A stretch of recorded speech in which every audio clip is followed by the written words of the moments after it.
రాష్ట్రంలోని ప్రతి పౌరుడి మనసు పొంగేలా జూన్ 2న తెలంగాణ జనగీతం ప్రజల ముందుకొస్తుంది.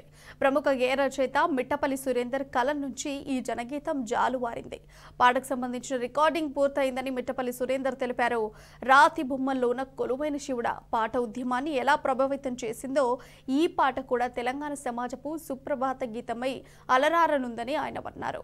ఇక తన పాట ఒకరికి పోటీ కాదని, అలాగే ఒకరి పాట తనకు పోటీ కాదన్నారు. తెలంగాణ రాష్ట్ర ఆవిర్భావ దినోత్సవం సందర్భంగా ప్రతి సంవత్సరం ఒక కొత్త పాటను విడుదల చేయడం ఆనవాయితీగా పెట్టుకున్నానని మిట్టపల్లి సురేందర్ వెల్లడించారు.